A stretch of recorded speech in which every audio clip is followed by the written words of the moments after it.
তিলোত্তমার নারকীয় ও নিন্দনীয় ঘটনার প্রতিবাদ করছেন প্রত্যেকটি রাজনৈতিক দল। এরই মধ্যে ৩৯ নম্বর ওয়ার্ডের প্রদেশ কংগ্রেসের ওবিসি মোর্চার সেলের থেকে একটি মৌন মিছিলের আয়োজন করা হয়। মদনমোহন বর্মন স্ট্রিট থেকে কলেজ স্ট্রিট বর্ণপরিচয় মার্কেট হয়ে মোমবাতি মিছিলটি শেষ হয়। এই প্রতিবাদ সভা থেকে ডক্টর মৌমিতা দেবনাথের পরিবারের পাশে থাকার প্রতিশ্রুতি দিয়েছেন উপস্থিত সকলেই। মিছিলে উপস্থিত ছিলেন প্রদেশ কংগ্রেসের ওবিসি সেলের সাধারণ সম্পাদক ইন্তেখাব আক্তার, কংগ্রেসের কিষাণ মোর্চার চেয়ারম্যান তপন দাস, বড়বাজার জেলা কংগ্রেসের সংখ্যালঘু সেলের vice president Mohammad Shamsad, hawker union আইএনটিইউসির সম্পাদক মোহাম্মদ আলমগীর, প্রদেশ কংগ্রেসের সেবা দলের বিকাশ যাদব, সৌরভ ঘোষ, ইয়াসার হায়দার, মোহাম্মদ লুকমান, সুশীল সিং, মোহাম্মদ রাজীব, মুকেশ দাস, মোহাম্মদ আনওয়ার, মোহাম্মদ আলী, মুন্না আনসারি, जुनेद हक सह बहु विशिष्ट व्यक्तिवर्गेरा।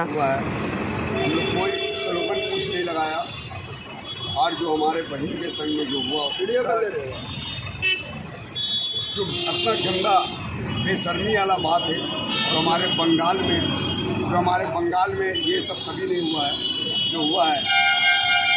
और हम दीदी से ये कहना चाहते हैं कि दीदी किससे इंसाफ मांग रही है।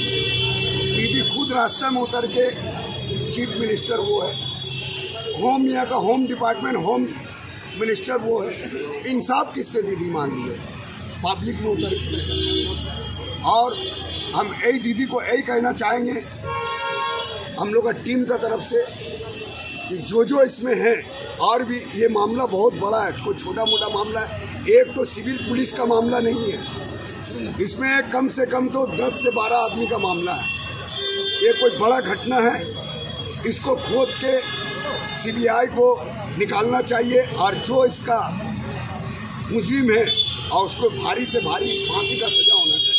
আমাদের এই পশ্চিম বাংলার সরকারকে, আমাদের পুলিশ যারা এখানে রয়েছেন, যারা দায়িত্ব রয়েছেন, ওদেরকে ধিক্কার জানাই। এই আমাদের বোন মৌমিতা দেবনাথের যে ঘটনাটা হলো কিছুদিন আগে, আমরা পুরো বাংলা জুড়ে বিরোধ করছি। আবার এই বাংলা থেকে আবার অন্য স্টেটে গেছে, এখন পুরো পৃথিবীতে এই জাস্টিস ফর মৌমিতা দেবনাথ চলছে।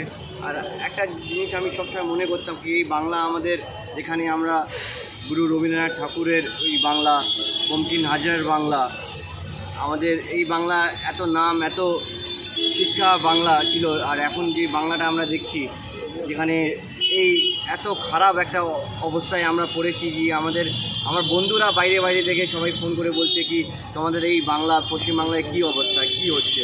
তো আমাদের লজ্জা করা উচিত কি এই ঘটনাটা আমাদের পশ্চিমবাংলা হয়েছে। আর আমরা একটাই কথা, যেখানে আমি এর আগেও অনেকগুলো মিছিলে ছিলাম, অনেকগুলো মিটিংয়ে ছিলাম, রোজ আমরা কিছু না কিছু প্রোটেস্ট করছি, কিন্তু এই প্রোটেস্টের একটাই কারণ কি, এই মৌমিতা দেবনাথ কারো মেয়ে, কারো বোন, কারো বাড়ির একটা কন্যা আছে, আমাদের বাড়িতে মেয়ে আছে, আমাদের মা আছে, বোন আছে, আমাদের আত্মীয় স্বজন আছে। এই যে ঘটনাটা হয়েছে, এটা আমার বাড়িতে হতে পারে, ওর বাড়িতে হতে পারে, অন্য কারো বাড়িতে হতে পারে। তো এই জিনিসটা যেমন আগামী আমাদের কাল না হয়, এই জন্যে আমি সবাইকে অনুরোধ করব যে যতক্ষণ এই ঘটনার আমরা একটা জাস্টিস না পাই, আমাদের এই বিরোধটা চলতেই থাকবে। বলার তো অনেক কিছু আছে, কিন্তু বললে কী হয়। এত বড় কাণ্ড হয়েছে, একটা ডক্টর হতে, আপনি জানেন, সোশ্যাল মিডিয়া জানেন, 30-40 লক্ষ টাকা খরচা হয়। 30-40 লক্ষ টাকা খরচা হয়। মমতা ব্যানার্জি যে বলছে কথাটা, 10 লক্ষ টাকা ওনাকে দিয়ে দাও, ও কি ভিক দিচ্ছে মমতা ব্যানার্জি? একটা ধিক্কার হচ্ছে এরকম সিএমকে আমি খুঁজে ফেলি। সিএমকে এরকম আপনি বলুন, এত বড় যে হসপিটালে সিসি ক্যামেরা নেই, এটা দোষ কার? আপনি বলতে পারবেন কালকে কি না আমি তো কালকে সিএম হয়েছি, এরা কিন্তু সিএম অন্য ছিল। ধিক্কার ফেলি, এরকম কথা বলে ধিক্কার ফেলি। এত বড় হসপিটালে কোনো সিসি ক্যামেরা নেই, আর একটা ডক্টর হতে 30-40 লক্ষ টাকা খরচা হয়, তার মরার জন্যে 10 লক্ষ টাকা দিচ্ছে। এই টাকাটা আমরা চালনা করে দিতে পারি ওর পরিবারকে 50 লক্ষ টাকা। যদি ইনসাফ চাই, আপনাদের ক্ষমতা আছে, ইনসাফ করুন, আর নাহলে আমাদের পাবলিক বলে ইনসাফ করতে জানি।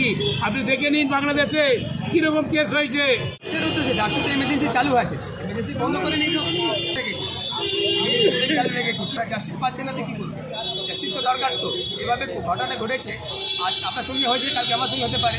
জাস্টিস তো চাই, জাস্টিস দিলে ওরা আপনার কাজ চালু করবো, ওদের কী আছে? জাস্টিস এখনও দেয়নি তো। আর আমরা ওনার বাড়ির লোককে খুব দুঃখ জানাচ্ছি। আমরা যে ঘটনাটা ঘটেছে আমাদের খুব দুঃখ।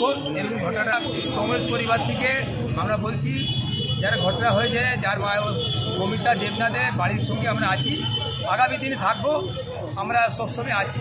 যেদিন আমার দরকার হলে আমি সবসময় আছি। আমার নাম Intekhab Akhtar, general secretary west Bengal Pradesh Congress committee. ডাক্তার দেখুন, যেভাবে নৃশংসভাবে ধর্ষণ করে তাকে খুন করা হলো, আমরা দেখতে পেলাম কিছু মানুষ 30-40 জন ভেতরে ভাঙচুর করলো। আমরা যখন মৌমিতা দেবনাথ মৃত্যু হওয়ার পরই আমরা খবর পেয়ে আমরা বারবার গিয়েছি, প্রতিবাদ করেছি, তখন পুলিশ আমাদের গেটে দাঁড়াতে দেয়নি। কিন্তু যারা ভেতরে ভাঙচুর করলো তখন পুলিশ নীরব। এই জায়গাটা আমাদের একটা কোশ্চেন, কেন পুলিশ নীরব? এবং মৌমিতা দেবনাথ আমাদের বাংলারই নয়, কংগ্রেস তরফ থেকে, পরিবার থেকে আমরা সব সময় ওনার পেছনে দাঁড়িয়ে আছি, ওর ফ্যামিলি মা বাবার সঙ্গে। আর আমরা চাই ও জাস্টিস পাক, কেন কি এইখানে সরকার ভেদভাব করছে আর কেন কাজ করতে চাইছে না। এই জন্য আমরা সবসময় চাই ওনার পরিবারের সঙ্গে আছি আর সঙ্গেই থাকবো।